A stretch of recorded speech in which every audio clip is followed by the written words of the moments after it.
Hello అండి, బాగున్నారా? ఈరోజు నేను మన వీడియోలో పూర్ణాలు పగిలిపోకుండా కలర్ మారకుండా రౌండ్గా ఎలా చేయాలి, చాలా టేస్ట్గా ఎలా చేయాలో నేను ఈరోజు వీడియోలో చూపిస్తున్నాను.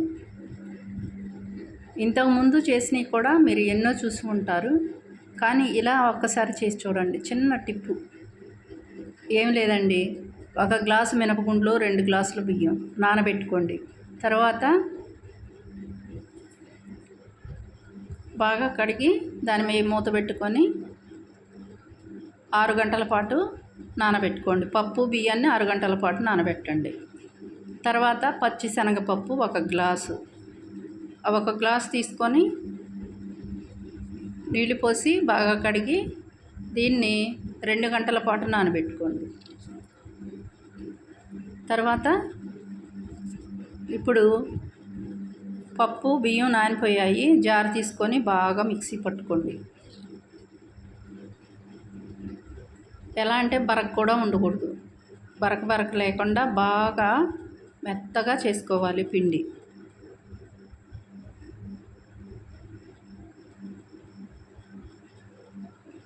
చూడండి ఈ విధంగా. ఇప్పుడు పిండిని గిన్నెలో వేసుకోండి. గిన్నెలో వేసుకున్నాం కదా, ఇక దాన్ని పక్కన పెట్టుకోవాలి.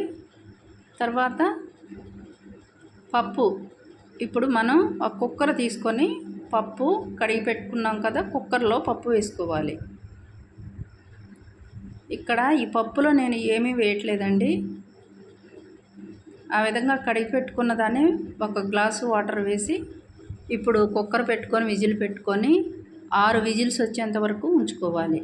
చూడండి మెత్తగా ఉడికిపోయింది. తర్వాత దీన్ని కొంచెం వాటర్ ఉంటే దాన్ని వడకట్టుకోవాలి. స్ట్రైనర్తో వడకట్టుకొని వాటర్ తీసేసుకొని మిక్సీ జార్లో వేసుకోవాలి పప్పుని.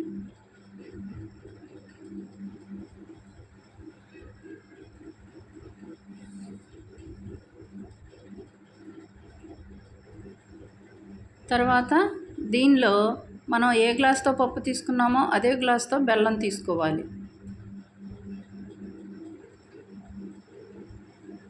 దీనిలో కొద్దిగా సాల్ట్ వేసుకోవాలి, ఎందుకంటే రుచికి బాగుంటుంది. ఇప్పుడు 1 గ్లాసు బెల్లం తీసుకున్నాం కదా, ఇప్పుడు మూత పెట్టుకొని మెత్తగా గ్రైండ్ చేసుకోవాలి పప్పులు లేకుండా.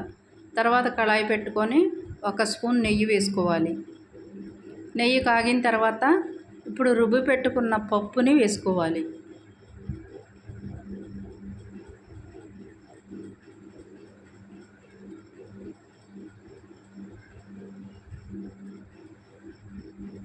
తర్వాత మాడిపోకుండా పప్పుని సిమ్లో పెట్టుకొని బాగా కలుపుకుంటూ ఉండాలి, ఎక్కడ మాడిపోకూడదు. తర్వాత యాలకి పొడి వేసుకోవాలి. 4-5 యాలక్కాయలు దంచి మెత్తగా పొడి చేసి వేసుకోవాలి. తర్వాత పప్పు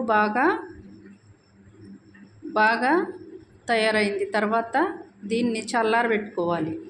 స్పూన్తో విడివిడిగా చేసుకొని చల్లారబెట్టుకోవాలి. చూడండి ఉండలాగా అవుతుంది. తర్వాత పిండి తయారైంది కదా, ఈ పిండిలో సాల్ట్ వేసుకోవాలి.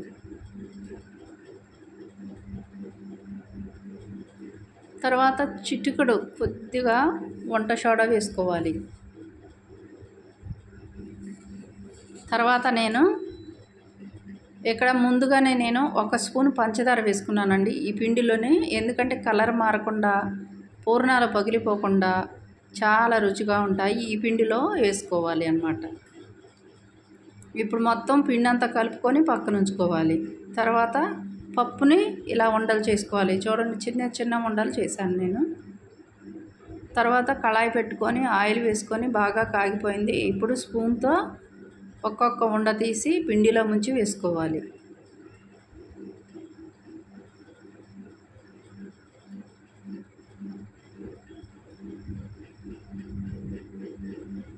చూడండి చక్కగా రౌండ్గా వచ్చాయి. ఈ విధంగా బాగా సిమ్లో పెట్టుకొని కాల్చుకోవాలి, మాడిపోకుండా చూసుకోవాలి. వేగిన తర్వాత తీసేసుకోవాలి ప్లేట్లోకి. చూడండి చక్కగా రెడీ అయిపోయాయి. రౌండ్ రౌండ్గా కొద్దిగా కూడా పగలకుండా టేస్ట్గా కలర్ మారకుండా ఎంత నీట్గా వచ్చాయి పూర్ణాలు. టేస్ట్ కూడా అంతే ఉంటుందండి. చాలా అదిరిపోద్ది, బాగుంటుంది. అంతేనండి.